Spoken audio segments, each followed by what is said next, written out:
تو یہ ایسی صورت ہے کہ ان کا جاننا تو واجب لگتا ہے کہ جن چیزوں کا کھانا مکروہ تحریمی ہے وہ جب تک پتہ نہیں ہوگا تو وہ تو اس میں مبتلا ہو جائے گا. جن چیزوں کا کھانا حرام ہے اور وہ کھاتا بھی ہے ایسی چیزیں جن میں ان کا یہ پائی جاتی ہیں تو ان کا سیکھنا فرض ہونا چاہیے.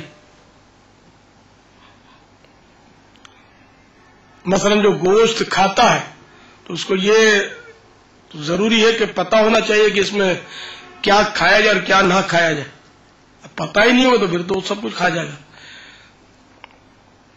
جیسے جو نماز جس پر فرض ہے اس کے لیے یہ فرض ہے کہ وہ نماز کے ضروری احکام سیکھے، اس کے مفسدات سیکھے، ورنہ تو نماز فاسد کر دے گا. اسی طرح روزہ، اسی طرح زکوٰۃ جس پر فرض ہے، جس پر جو عمل جو کرنے والا ہے، تجارت کرنا چاہتا ہے تو تجارت کے وہی ضروری احکام اس کو چاہیے کہ جانتا ہو، ورنہ وہ حرام روزی میں پڑے گا، خبیث روزی میں پڑے گا. نکاح کرنا چاہتا ہے تو اس پر فرض ہے کہ وہ نکاح کے احکام بھی سیکھے، طلاق کے سیکھے، طلاق کے کنائے بھی سیکھنے ہوں گے اس کو، ورنہ وہ طلاق دے بیٹھے گا، اس کو پتہ نہیں ہوگا. اور آج ایسے معاشرے میں آپ کو بے شمار لوگ ملیں گے، ہم کو ملتے نا کہ برسوں ہو گئے ہم نے یوں کیا تھا، وہ 3 طلاق ہو چکی ہوتی ہے اور بعد میں بچے بھی پیدا ہوئے ہوتے کہ اب ہم کیا کریں. مسئلہ تو ہم کو اب پتہ چلا. تو یہ مسئلہ پہلے سے پتہ ہونا چاہیے تھا. ہر بات میں جہالت عذر نہیں ہوتی. تو بہت دوری ہے، پیسہ کمانا آتا ہے، حرام حلال کی تمیز کیے بغیر کھانا آتا ہے، رقم جمع کروانا آتا ہے، بینک بیلنس بڑھانا آتا ہے، عمارتیں تعمیر کروانا آتا ہے، جو کرائے پہ چلانا آتا ہے. اس کی ایک سے ایک ٹیکٹ اور طور طریقے معلوم ہے. نہیں معلوم تو آخرت بنانا افسوس کہ ہماری اکثریت کو نہیں آتا کہ آخرت اس طرح بنتی ہے. تو بہرحال یہ کہ میرا جذبہ ہے کہ ہم سب نیک ہو جائیں. میں کہتا ہوں کہ اگر بہت بڑا علامہ فہامہ اور مفتی زمانہ بن گیا اور اصلاح امت کا درد اس نے نہیں پایا تو اس میں بس بہت کمی ہے. اس میں اللہ تبارک و تعالی ہمیں علم کے ساتھ ساتھ عمل اور اصلاح امت کا درد عطا فرما دے. کیونکہ اگر ہم لوگ اصلاح امت کے درد سے محروم ہو گئے تو اس امت کو سنبھالے گا کون؟ اتنی باطل قوتیں پنجے گاڑے ہوئے اس امت کی تباہی کے لیے کہ بس الامان والحفیظ. واللہ تعالی اعلم ورسولہ اعلم عز وجل وصلی اللہ تعالی علیہ وآلہ وسلم. صلو علی الحبیب صلی اللہ تعالی علی محمد. اچھا، تو اب جب بکری ذبح کی جائے گی، یہ نیاز کا بکرا ہے، عبرت کی نظر سے ہو سکے تو اشکبار آنکھوں سے اپنی موت کو یاد کرتے ہیں، اس کو دیکھیں، نیت یہ کریں کہ میں اس سے عبرت حاصل کروں گا، اپنی موت کو یاد کروں گا، اس جانور پر رشک کروں گا کہ یہ کسی مسلمان کے ہاتھ میں آیا اور شرعی ذبح کے ذریعے مسلمانوں کی غذا بننے والا ہے. ورنہ اگر کسی کافر کے ہاتھ میں آتا، کافر اس کو ڈنڈا مار کے ہلاک کرتے ہیں، سر پہ گولی مار کے ہلاک کرتے ہیں، مشین کے آگے گردن ڈال کر جھٹکے سے اس کو گردن اڑا دیتے ہیں. کفار اس طرح ان کے مختلف ذبح کے طریقے ہیں. ذبح شرعی نہیں ہوتا ان کا، بس ان کو مار کر اس کا گوشت حاصل کرتے ہیں. بلکہ ایسے ظالم بھی پائے جاتے ہو تو کیا عجب کہ زندہ جانور کے ٹکڑے کاٹ لیں. حدیثوں میں اس کی ممانعت آئی ہے، تو اس کا مطلب ایسا ہوتا ہوگا، ہو سکتا ہے کہ زندہ جانور کا ٹکڑا نکال لیتے ہوں، پھر اس کو چھوڑ دیتے ہوں تاکہ تازہ رہی ہے، بعد میں پھر دوسرا پیس دوسرے دن وہ تڑپتا رہتا ہو. کوئی بعید نہیں ہے، اس لیے کہ اب تو اسلامی ممالک میں بھی ایسے عجیب عجیب طریقے ہیں. ایک ملک ہے، وہاں قربانی کی گائے کاٹنے کا طریقہ،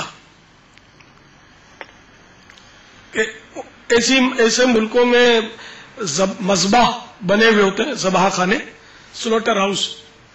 روڈوں پہ جس طرح ہمارے یہاں پاک و ہند میں کاٹتے ہیں اس طرح اجازت نہیں ہوتی.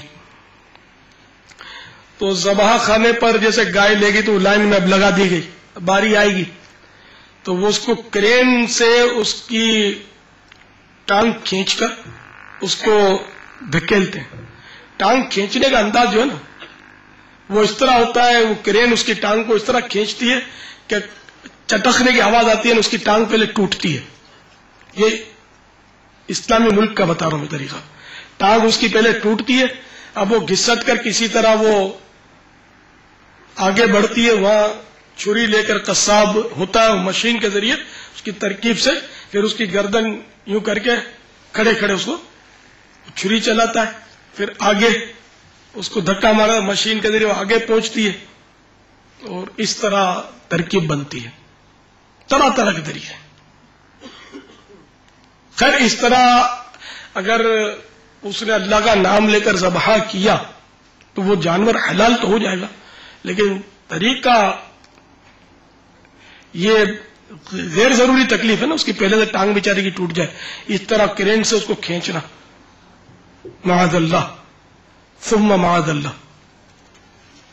یہ بھی نیت کیجئے کہ میں ذبح کرنے کا صحیح طریقہ سیکھوں گا، کیونکہ انشاءاللہ کوشش کی جائے گی کہ اس کو سنت کے مطابق لٹایا جائے، اور جتنا کوشش ہی کر سکتے ہیں کہ وہ اس کو سہل طریقے پر ذبح کے، ذبح اور سہل طریقے پر بظاہر دونوں باتیں متضاد ہیں، لیکن سہل طریقہ یوں کہ اس کو کم سے کم تکلیف ہو. اب جو ذبح کرنے کا طریقہ جیسے بکری کو ذبح اس طرح کرتے ہیں، بعضوں کا تو چھری کوند ہوتی ہے، رسی کاٹنے کی اس میں صلاحیت نہیں ہوتی تو وہ بیچارے کے گلے پر گھسے جاتے ہیں.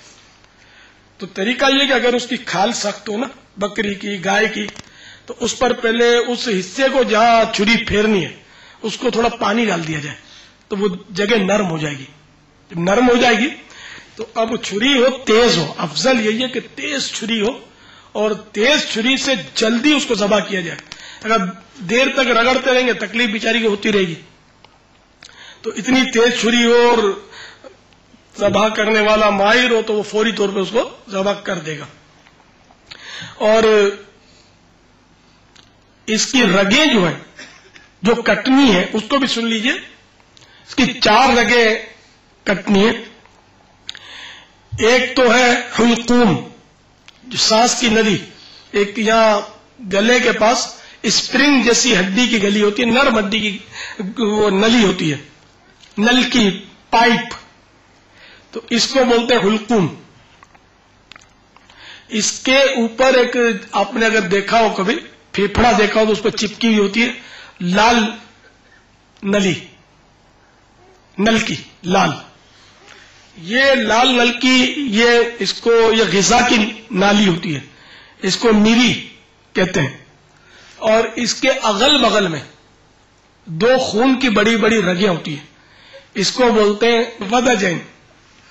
تو ایک تو ہوتی ہے حلقوم، جس کا بھی میں نے آپ کو بتایا کہ وہ سانس کی نلی ہوتی ہے پائپ جیسی، اور اسپرنگ نما ہوتی ہے. اسپرنگ سمجھانے کے لیے آپ کو کہ یوں اس میں یوں گول گول دائرے ہوتے ہیں جو پھیپھڑے کے ساتھ ملی ہوئی ہوتی ہے، اور اس میں سانس کی آمد و رفت ہوتی ہے. دوسری ہوتی ہے مری، یعنی وہ جس سے خوراک اور غذا جو ہے پانی یہ وغیرہ اس کی آمد و رفت ہوتی ہے. اور رفت بھی ہوتی ہے، آمد بھی ہوتی ہے، رفت بھی ہوتی ہے، الٹی قے وغیرہ اسی سے نکلتی ہے. ویسے وہ غذا کی نالی کہلاتی ہے. اور 2 رگیں اس کے اغل بغل میں ہوتی ہیں خون کی، جس میں خون کی روانی ہوتی ہے، اس کو بولتے ہیں ودجین. تو ان 4 رگوں میں سے 3 رگوں کا کٹ جانا کافی ہے، یعنی اس صورت میں بھی جانور حلال ہو جائے گا. کہ اکثر کے لیے وہی حکم ہے جو کل کے لیے، یعنی کہ اکثر رگیں کٹنے کا ہے اس میں، کہ اکثر کٹ جائے تو 3 اگر کٹ گئی تو یہ اکثر ہو گئی. اور اگر 4 میں سے ہر ایک کا اکثر حصہ کٹ جائے گا، مثلا چاروں میں سے پونی پونی رگ کٹ گئی، پون پون، تو اب بھی جانور حلال ہو جائے گا. اور اگر آدھی آدھی ہر رگ کٹی اور آدھی باقی ہے تو حلال نہیں. تو یہ پورا حلقوم جو ہے، اس کا حلق جو پورا ہے، یہ ذبح کا مقام ہے. یعنی کوئی مخصوص جگہ شرط نہیں ہے کہ بھئی یہاں سے کٹے تو ہی حلال ہے، پورے میں جہاں بھی کاٹا حلال ہے. جیسے اونٹ ہے، اس کی گردن بہت لمبی ہوتی ہے، تو کہیں سے اگر بیچ میں سے بھی ذبح کر دیا تو حلال تو ہو جائے گا.